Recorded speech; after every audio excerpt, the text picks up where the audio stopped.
All right, everyone. Pope Francis has died. Yes, the Catholic Pope is gone. The Marxist Pope, literally self-described. So even many Catholics are not really lamenting the loss of this individual.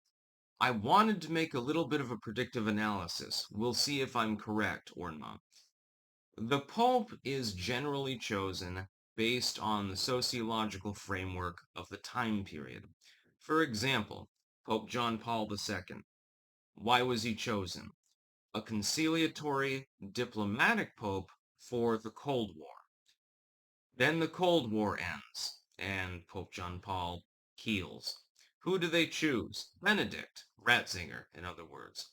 More of a moralistic pope. You no longer have to worry about the sort of diplomatic efforts. You can have an introverted sort of moralistic pope because you want to force social issues. Ratzinger resigns. I believe he's still alive, actually. What happens? You choose Francis. Francis was seen as basically the social media pope. That is, that the Catholic Church capitalizes because it wants to make money. It is a corporation more than anything else. It wants to capitalize upon the socio-political and geopolitical situation in order to get more money, more donations, and more laity, basically. That's the whole purpose. Because if they don't do that, then they lose all of their business ventures and stuff like that. It's almost mafioso church. So what they did is they got Francis in there because Francis is very much an extrovert and is reasonably social media savvy for the most part. So that's why they chose him. So here's my prediction. Because of the backlash against exactly what Francis was pushing, which is the whole Marxism and DEI sort of bullshit, and open borders and stuff like that, the next pope, who I cannot tell you who will be chosen, of course, they get a whole conclave of cardinals. Any one of them could become the pope. In theory, it could be somebody who's not even in the church at the moment. It could be some rando on the street. Technically speaking, they could make Joe Schmo from Kokomo the pope, and there's nothing that anyone can do about it. They're not going to, but in theory, they could do that. By the way, watch Angels and Demons if you want to see something about Catholicism that's really hilarious. Movie, by the way, way better than the Da Vinci Code. Totally underrated in the criminal sense. Um, my prediction is that they're going to get in a pope that is social media savvy. That is, they are going to be an extrovert. They're going to be someone who jives with the public, but they will not be woke like Francis was. They will be much more moralistic. So you're basically talking about uh, taking the social media and extroverted aspects of somebody like Pope Francis and mixing them with the moralism of somebody more like John Paul. It could be someone that has strong opinions with regards to Russia v. Ukraine, or it might be someone who's simply more moralistic in the more general sense. But this is probably what they're going to choose. And that's because the Catholic Church wants to get away from things that do not make money effectively.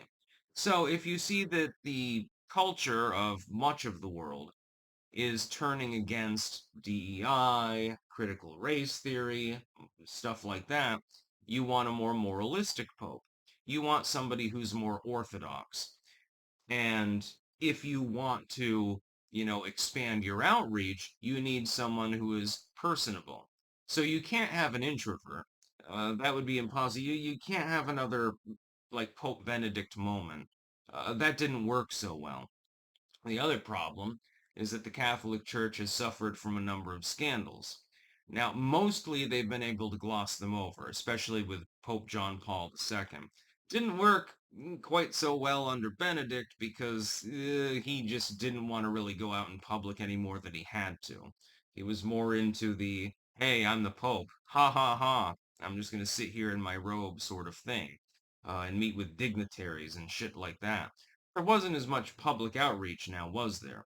Francis was ultimately, well, he's a commie, literally, I mean, he proclaimed himself a Marxist. I don't know how more, clear you can possibly get. At the very least, he was good in the sense of public outrage. I don't think that any modern pope has rivaled John Paul II. Not even close. Benedict was more of a hermit, and Francis, while he, did public outreach in the technological sense, in the physical sense, was, if not absent, at least a little bit different from John Paul II. So I predict that the next pope will be someone who is an extrovert, and you can predict who it'll be yourself. An extrovert, good in social media. Of course, most of the cardinals at this point are on Twitter and shit like that anyway. But they will be someone who is more moralistic. They are more, if you can use this term, right wing. And the reason is because it will make the Catholic Church more money. This will not be a principled stance. This will be a money-making stance because the entire Roman Catholic Church is nothing more than a money-making operation. That's what it's devolved into. It's Vatican II. It has nothing to do with Christian liturgy or anything like that at this point. It has nothing to do with Christendom. Jesus would look at them and say, "What the heck are you doing? This is not exactly what I was teaching you to do." That's basically what would happen. So Pope Francis is dead.